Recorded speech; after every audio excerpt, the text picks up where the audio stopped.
നിങ്ങൾക്ക് എന്നെ അറിയില്ലേ? ഞങ്ങളെ അറിയില്ലേ? ഞങ്ങളെ കാണുമ്പോൾ ശരിക്കും ഞങ്ങളെ സംസാരിക്കുകയൊക്കെ ചെയ്യുന്ന ആൾക്കാരല്ലേ? ഒരു ദിവസം കൊണ്ട് ഞങ്ങൾ എന്താണ് നിങ്ങൾ കന്യാന്മാരായി പോകുന്നത്? അത് തെറ്റാണ്. ഒരു മിനിറ്റ് മോനെ, ഞാൻ സംസാരിച്ചോട്ടെ എന്നാ പറയും. അത് ഞാൻ പറഞ്ഞ ഇത് തന്നെ നിങ്ങൾ ചോദിച്ചാൽ ഞാൻ എന്താ പറയണ്ടത്? എനിക്കതിനെക്കുറിച്ച് അറിയില്ല. തീർച്ചയായിട്ടും അതല്ലേ പറഞ്ഞത്, അതിന് നിയമമുണ്ട്, തീർച്ചയായിട്ടും കൊണ്ടുവരണം. ഞാൻ വിചാരിച്ചാലാണോ നടക്കുന്നത്? അതിന് പോലീസുണ്ട്, ഒരു ഗവൺമെന്റ് മെഷീനറി ഉണ്ട്, കോടതിയുണ്ട്. അത് അവർ ചെയ്തുകൊണ്ടിരിക്കുന്ന ഒരു കാര്യമല്ലേ? അതിനെക്കുറിച്ച് ഞാൻ ഇതിൽ കൂടുതൽ എന്താണ് പറയാം? എല്ലാവരും കൂടെ പറഞ്ഞാൽ എനിക്ക് കേൾക്കാൻ പറ്റില്ല. അതായത്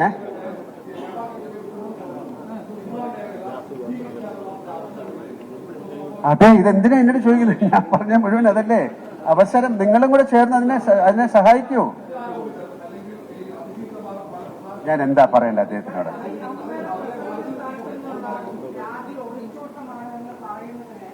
ഞാൻ അതിനെല്ലാം മറുപടി പറഞ്ഞു. ഞാൻ പറഞ്ഞല്ലോ, ഞാൻ ഇതിൽ ഒളിച്ചോട്ടമല്ല, എന്റെ കാര്യങ്ങൾ പറഞ്ഞു. ഇതിൽ കൂടുതൽ എനിക്കൊന്നും പറയാനില്ല. ഞാൻ ഏറ്റവും റെസ്പെക്ട്ഫുൾ ആയിട്ടാണ് സംസാരിക്കുന്നത്. എനിക്ക് ഇവിടെ ഇരിക്കുന്ന എത്രയോ പേരെ എനിക്കറിയാം. ഇതിൽ കൂടുതൽ എനിക്ക് എന്താ പറയാൻ പറ്റുന്നത്?